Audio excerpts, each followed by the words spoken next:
So as you guys can see, I've uploaded several families that we're going to need here over the next few classes. Now, I mean, I don't know if I'm going to go through um, putting all of these in first. Maybe I will, maybe I won't. But as you can see, each one of these, from the grab bar to the mirror, soap dispenser, towel dispenser, toilet paper holder, are all up there. And there's a couple of more I will add later.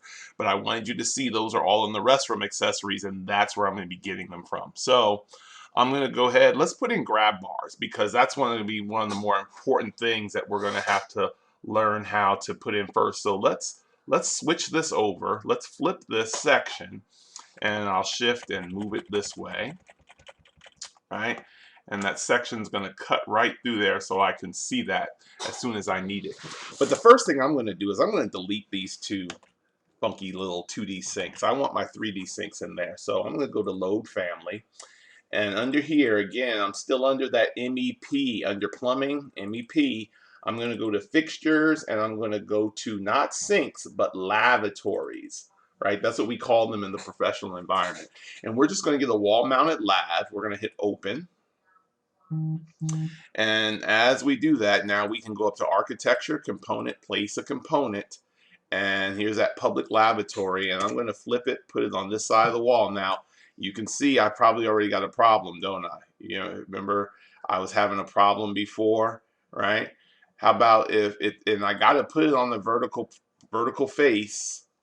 And I'm not sure why some of these flip upside down sometime, but I'm going to place that right here. Now, these are just going to be placeholders for us for a minute, okay?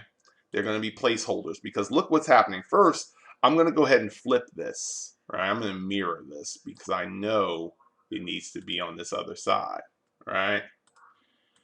And I can delete the old one. And then I'm going to pull this thing out. I'm going to hold down Shift and my left arrow. Look at that. It won't move. What's wrong here, people? Why is this giving me trouble like that? Well, it's because it's placed on that face. See, it's placed on that other face. And if I go to wireframe in this view, I can see it. So maybe if I go align to here, whoops, let's try that again. I'll zoom in, align to here. It just simply won't move. So what I'm going to have to do is click it, and I'm going to have to hit move, and I'm going to have to unclick constrain, click disjoin, and move it from here to here, right? Now it's on the right wall, but is that the right elevation? If I click on it, it says its elevation from level is 0. Well, if I go here, right click and go to view, how is it at 0 elevation? It seems to be up off the ground. Well, some families, depending on how they're built, come in at the proper elevation, even though they say, see how that's grayed out from 0? But look at it. Look at what it's saying. The default elevation is 2'10". That's 34 inches. Why 2'10"? Let's check. 2'10" for the sinks. Let's see if we can find anything that kind of refers to that in here. Let's go this way. I was going the wrong direction, I think. Let's see if we can find something in the planning guide that helps us with that. Maybe I was right to go the other direction the first time. Let me flip back this way. Close your eyes while you do it so it doesn't make you dizzy. Sorry about that.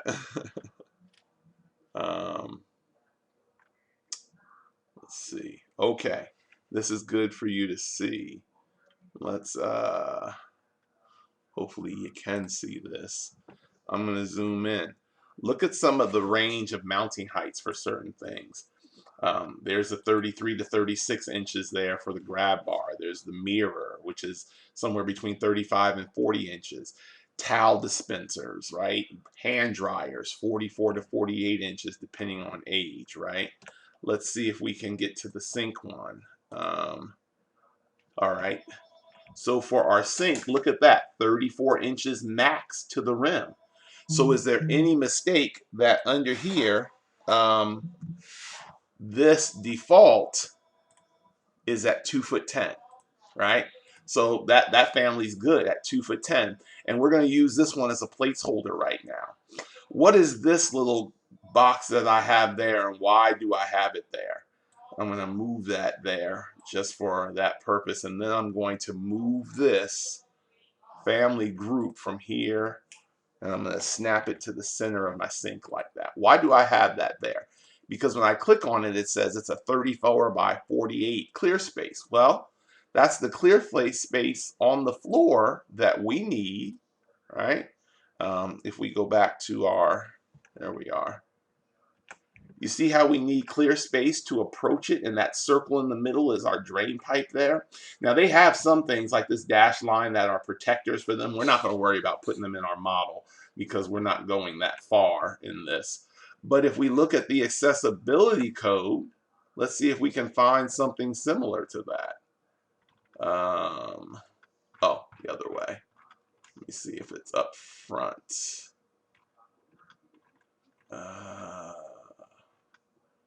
I think that's a drinking fountain. We're going to have to go the other way in the accessibility code, and it should show us all that same information. See, I'm just trying to train you guys to check one against the other. Now, what you're seeing here is I'm not finding that sink, right? And why am I not finding that sink? Well, as I get further and further back here, you'll see something in a second. I'm going to go ahead and pause the video for a second. So what we found out is that this 30 by 48 space is what's needed as clearance in front of my sink there, right? So as I go back to my Revit model, I've got that 30, and you can draw a square like this. I always draw one for myself, and I make it a detail group. It's really easy to do, and it's really easy to edit. And just so you all see, if I go in here and I'll save my project really quickly. If I just threw a couple of dimensions on there, you'd see that's 4 foot by 2'6", and that's what that needs to be, okay? Just for your reference. All right, so let's get another sink in there. Let's click here and click here, and then we're going to separate these. We're going to copy this, and we're going to move this from the center here. We're going to go down and we're going to do 3 foot, and that's where our other sink is, right? And ours are spaced a little further than they have to be, but that's okay. I'm going to mirror these. I'll see if I can mirror these to the wall. Great, it let me mirror them. So now I've got those 2 items in there. So I've got my sinks in there. Well, what about my mirror? What if I go in here? Well, you know what? Before we do the mirrors, let's go back to the toilets for a minute and let's do our grab bars, because that's going to be one of our other areas we need to concern ourselves with. So if we look in the accessibility code first, and we'll kind of focus there, I'm going to go back to section 600. And I'm going to pull down so that you can see how these grab bars, right, should be oriented, right? You see how the grab bar, it's talking about the transfer side. So the side that the toilet is closest to is the wall side. The side they approach from is the transfer side. So this grab bar in my stall needs to be what? 12 inches minimum. It needs to be 36 inches long. It needs to be 12 inches from the center line of the toilet and then 24 inches on the other side. So how do we get that to work? Because that's a little bit challenging, isn't it? How would we place that in? And I can tell you these grab bar families can be a little tricky. Then we're also going to look at the height of that as well. What should the height of that be, right? Because it's not telling us a height here and here. Where might it tell us that height? Well, if I scroll down a little more, am I going to find that information in here? It's not saying exactly where the grab bar should be. It's not graphically showing me where that is. But if I look a little closer, I may find that grab bar, right? Look at this. It says the rear, and it's also showing us it's 12 inches from the back wall and it's 12 inches from the side, but we're also going to find a height too. And I'm going to download the grab bar real quick and pull it in and show you how you bring it in the family. And then in the next video, we're going to talk about how to get it placed properly. So here's my model, right?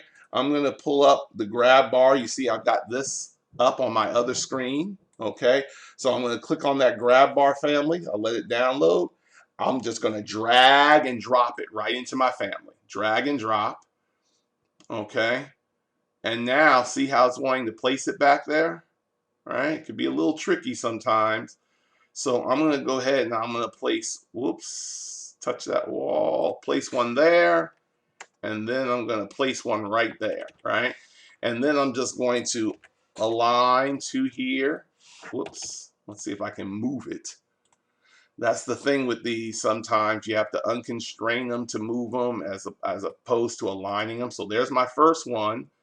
And my second one looks to be on there. So now I've got them in here. Let's look at the heights they're at right now. Are they on the floor or are they off the floor? I need to go to a wireframe. I'll go to Define and Wireframe. Now I can see where my grab bars are at, right? But the question is, are they at the correct height? And we're going to find that out in the next video, okay?